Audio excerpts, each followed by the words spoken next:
You are listening to Open Democracy.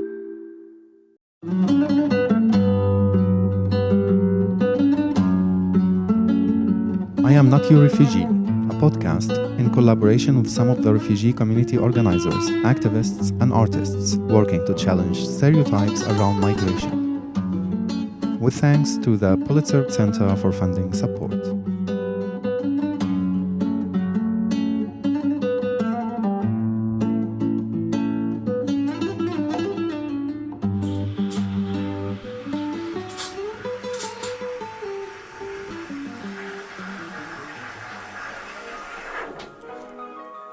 Osman Khalid wanted to set up a coffee shop with a difference.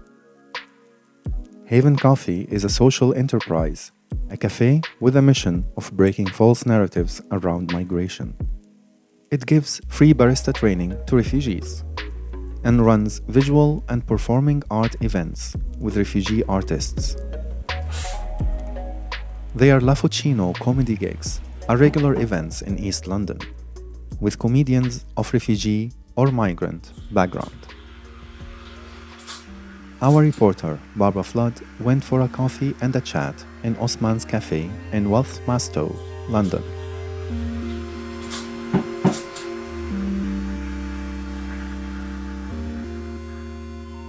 My name is Osman. I am originally from Pakistan and I'm here since 2007 and got my refugee status in 2015.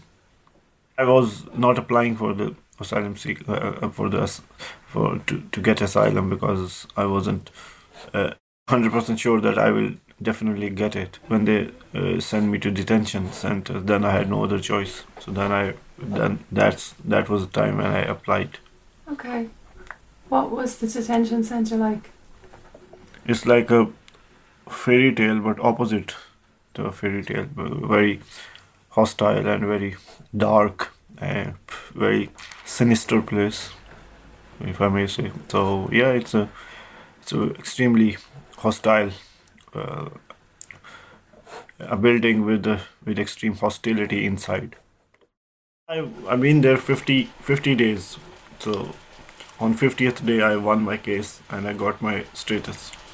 Good, yeah. Seems like such a cruel, unnecessary way to do things here. Yeah, it's very, very cruel as well, but yeah, unnecessary also. There are so many things in the society which are unnecessary, not just detention. They are everywhere. There are unnecessary things happening. There are like unnecessary processes, unnecessary steps, unnecessary waiting queues, unnecessary paperwork, just to slow down the life and just to make people busy so that they can't think of anything else. They can't think of others. So individualism is the byproduct of all these processes. Is that why when you set up this place, like a social and a community aspect to it? Yeah, that's what my initial idea was and still is, of course, to start a social enterprise. And coffee also tells a story of migration itself, because starting from Ethiopia in Africa and then moved to Europe and then Asia and then America. So if there is one product, one food which can tell the perfect story of migration, that is coffee, I think. So I thought that why not take this coffee culture and turn it into something a little bit more than just a cafe. How you been? You been alright? Good, thank you.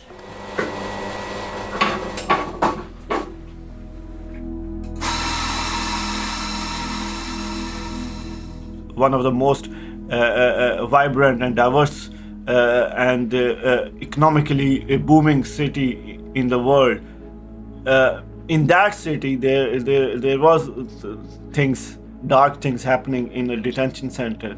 If you can't stop the things happening there, how can you say that you are sending the people to Rwanda and they will be safe there?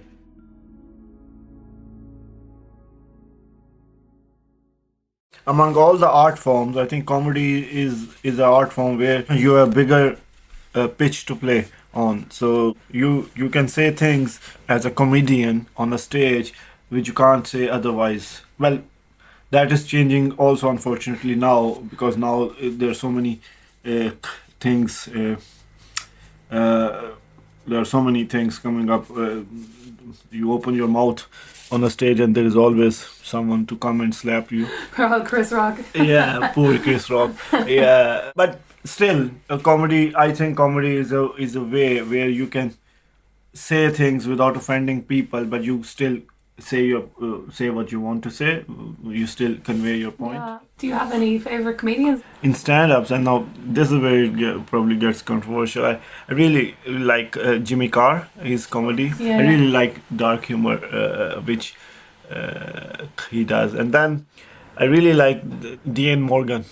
She's Philomena Kunk is her alias. Okay, don't know her. Yeah, Let's look her up. she's very funny. Is she in some TV series? Yeah. If you go search Kunk on Britain, for example, or it's very funny. So yeah, there there are so many good. I like Sarah Pascoe. She's Oh, good. yeah. She's good. good. Sarah Pascoe is good. And then Nish Kumar. Yeah. Nish Kumar, I actually worked with Nish Kumar a couple of times, and he's one thing I really loved about Nish Kumar is that he's very political, and he is very he does his jokes on the political system and on the current scenarios situation. That he's a good person as a person as well. He's a very good person. I really respect him. Then there are so many others. Our headliner Nabil Abdul Rashid. I first saw him at, of course, Britain's Got Talent. I actually saw him one of his gigs as well.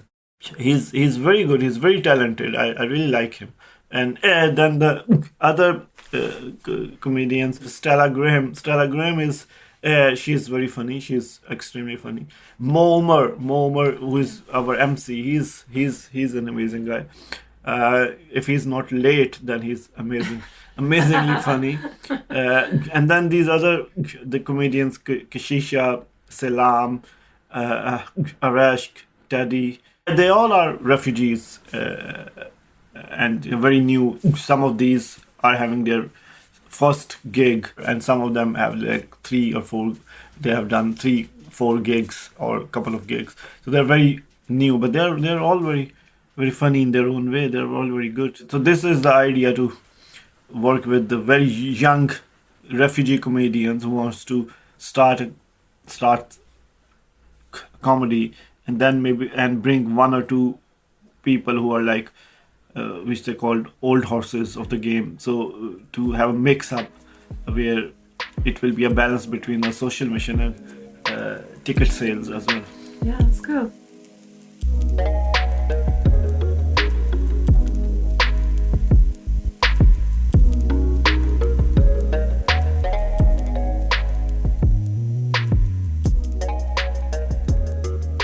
Krisisha is one of the comedians involved with Haven Cafe La Fucino. Barbara caught up with her online to talk comedy, migration, and accents.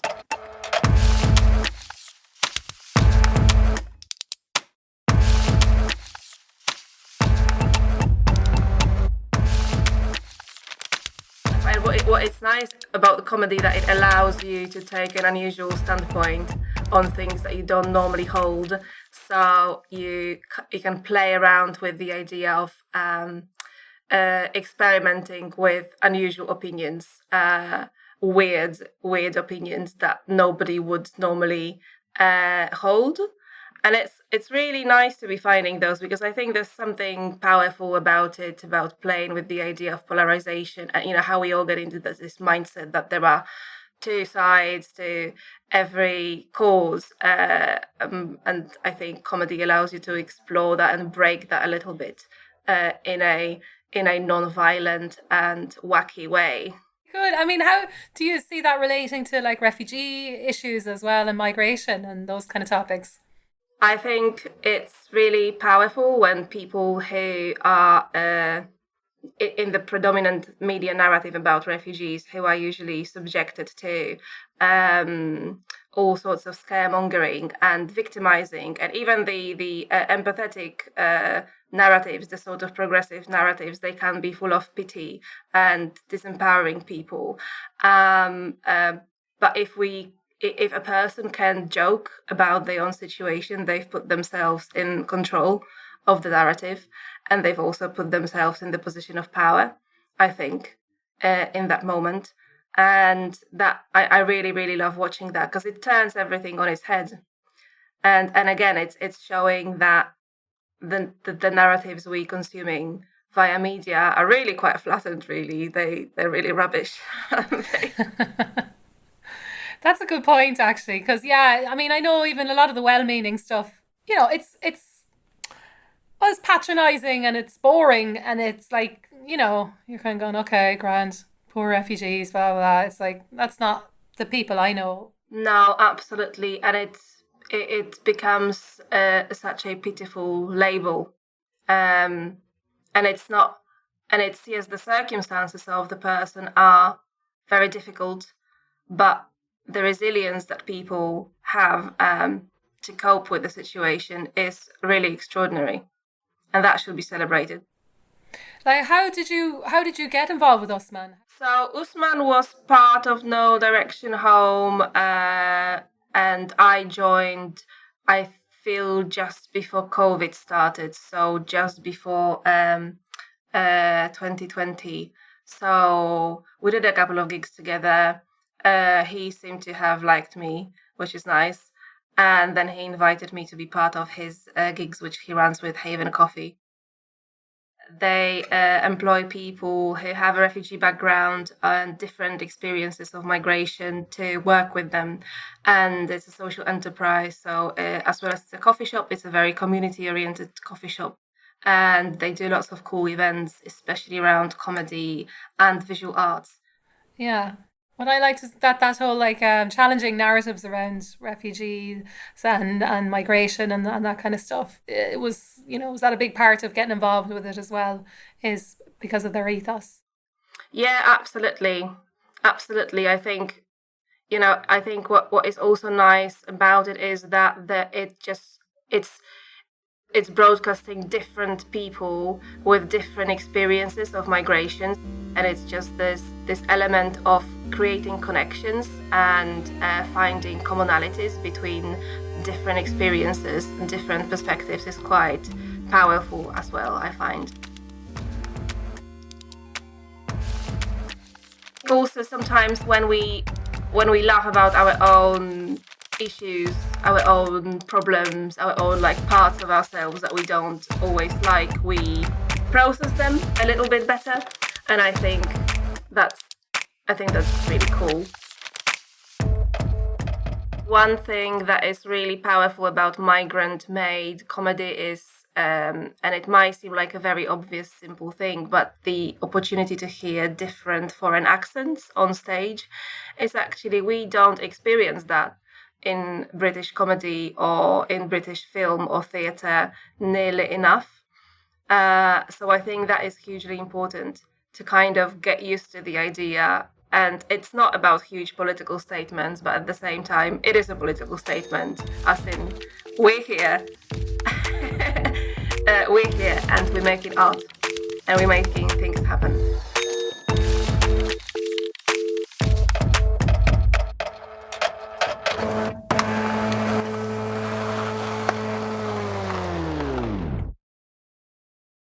From comedy in London to music on a Greek island.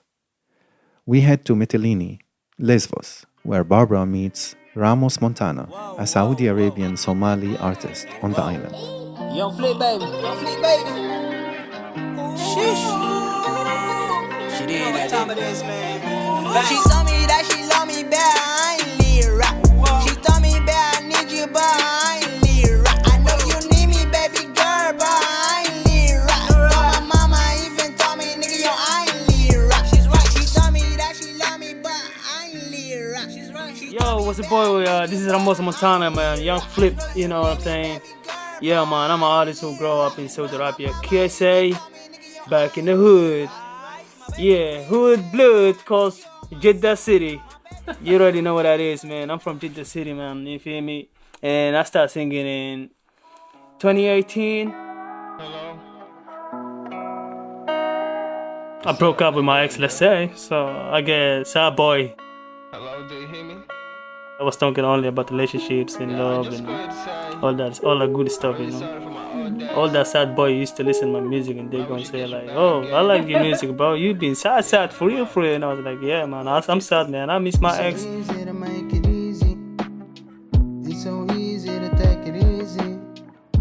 And I need my ex back, and they was like, "Bro, forget about your ex, bro. Do more about talk about the life, the reality. Don't stop talking about relationships and girl that left you out there, and you know she becoming your ex now, and you can stop crying on front of the mic." And I was like, "Hell no, let me cry a little bit and let's see what the future we say." Well, you could do both, like. But do you talk about what's going on at the moment and being a refugee and that kind of stuff in the situation? Actually, no. I don't like to talk about the refugee, but I don't know what the future we say. A lot of people come up to me and they told me, "Yeah, you have to talk about the refugees, and you also a refugee. You have to talk about your reality, your life." And at the beginning, I was like, no, and then I was like, I will think about it. And actually, yes, it's something that I need really to talk about it, but it's not so easy. It's complicated a little bit. For example, when I got album coming, the album will be like mostly talking about relationship stuff, but I do mix it up. Not only love every time that you need to talk about it. You need to talk about yourself sometime. You need to talk about what's gonna happen in the future. And I used to have a lot of videos, but when I arrived to Turkey, I don't know what happened, but and I lost the phone. A lot of things happened to me back in the day. So, and I started from beginning when I became a refugee.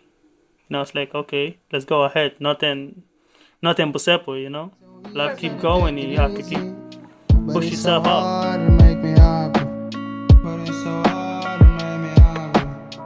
It's so easy to make it easy. It's so easy to take it easy, but it's so hard to make me happy. For me, actually, to be honest, I see everything going well, and there's a lot of things changed since I come here for now. And past 10 years, I just was writing down music while I was waiting for the government and to give me what was the last decision, let's say. And I was like, okay, I'm done with this, and now it's just time to push my music out. And I try to help myself, jumping here and there, and trying to meet like different type of people from here, from Europeans, from Greek, from whatever they are. I meet a lot of different people till I get the connection.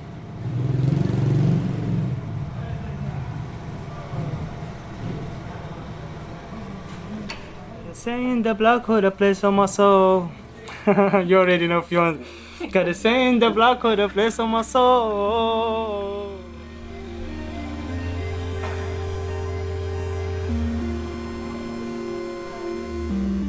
Staying on the island of Lesbos, Barbara visits the One Happy Family Center. It's much quieter than before, recently having moved to a new center in Athens. But it still has the old center near the camp for the hundreds of people still stuck here. Most of the residents of Moria 1 and 2 have been allowed to leave for Athens, but just under 1,000 people are still waiting. One resident of the camp told Barbara about how the police raid the tents at night to check for anyone who's managed to land on the island and hide until they can claim asylum. The Greek Coast Guard forcibly pushes back anyone crossing the sea from Turkey. And there are countless documented violent pushbacks from the island over the past few years. Sir, it's ready? Do you want your name on it? Farhan. Farhad from Iran.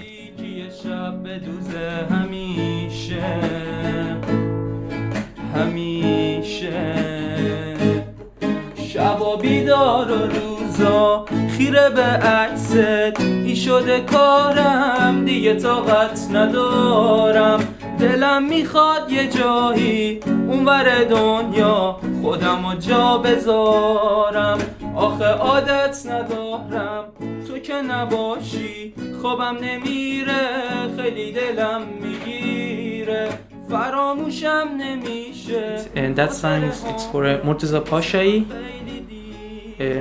and it's a Persian music. Okay, cool. Yeah. And what's it about? You know, the 90% of all the song is about the love. Yeah. You know, it's about the love. It is clear, I think. When did you start playing guitar? I started playing for 1 year ago here inside the camp. Actually, for the first, if I wanna say that, for the first time I didn't had any guitar or any teacher. The one guy, he was from Switzerland. He bought one guitar for me, and I started to learn by myself. I didn't had any teacher. I learned by watching the videos in YouTube and practicing with myself until now. Cool. Why do you enjoy it so much? Why do you love playing? You know, it is ignore me everything. It is make me sense, and it makes me calm, relax. Because of that, I like to play music and singing, and also I'm making laugh to my friends. Sometimes when I play to them, they are really enjoying. They're like to hearing the music, and it's really enjoyable. You know, the guitar, this is the only things I can ignore the situation of the camp, because it's make me calm and relax, and it makes me forget everything that's happened inside the camp. Because of that, I'm playing guitar. And you know, the situation of the camp, it is terrible. You know, some reporters, they are talking about for example, about the situation of the camp, like about the toilet, about the showers, about the different, about our home, but they didn't ask about the psychological things. I think this is the important than, for example, we are living there. We need the music, we need our family, we need the love, we need everything, because we are human. Because of that, I think this is the most important things for a refugee. They are living inside the camp, and this is really hard for them because they are far from their home, they are far from their families for 2 years, for 3 years. Some of my friends, they are here for 4 years. And I have one friend I wanna say about this guy. He didn't get his decision for 2.5 years, and every night I'm going with him near to the sea, and I'm making calm to him, and I'm playing guitar for him. Maybe he's forget this word and forget these things. Always he's saying to me, what will happen to me? And he's really sad.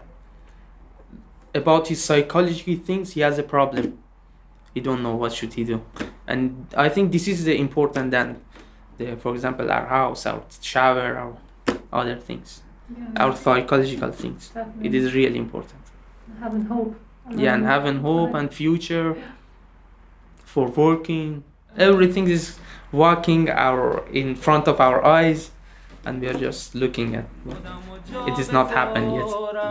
آخه عادت ندارم تو که نباشی خوابم نمیره خیلی دلم میگیره فراموشم نمیشه خاطره هامون واسه من خیلی دیره. Thank you so much. You're welcome. Thank you. Thanks. You too.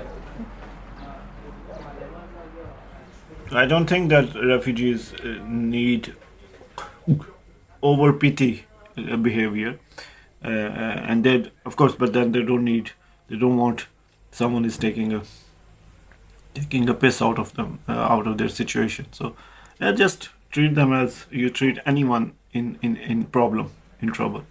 And just treat them the way you treat anyone who's facing an issue, facing a problem, and just try to make them part of the society rather than push them in isolation.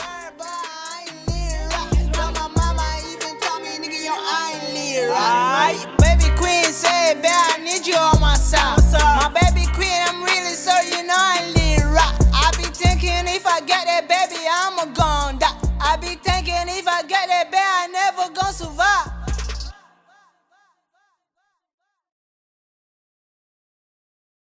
Thanks to Farhad and Ramos Montana for sharing their music and observations with us, and to Kersisha and Osman Khalid of Haven Coffee too. Links to the cafe, the comedy gigs, the music, they are all in the show notes. This is the last episode in this series. I would like to thank the Pulitzer Center for their funding and support, and all the people who shared their experiences and observations with us. Thanks too to Omar Al-Kilani, who wrote and performed our theme music, and Haya Halau, who designed our artwork. Thanks also to Caroline De Panda, Osama Gawish, Wael Habbal, and Riza Nouri for all their work on this series. From myself, Mahmoud Hasino, and producer Barbara Flood, thank you for listening.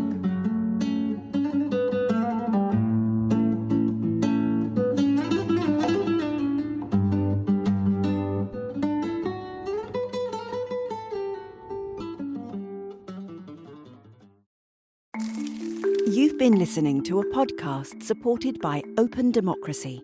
If you liked it, please consider making a small donation to help us do more. As a small media organisation, Open Democracy relies on the backing of people like you to keep going. Go to opendemocracy.net now to support our work. And one more thing, to avoid missing out on future episodes, don't forget to subscribe to this show in your favourite podcast app.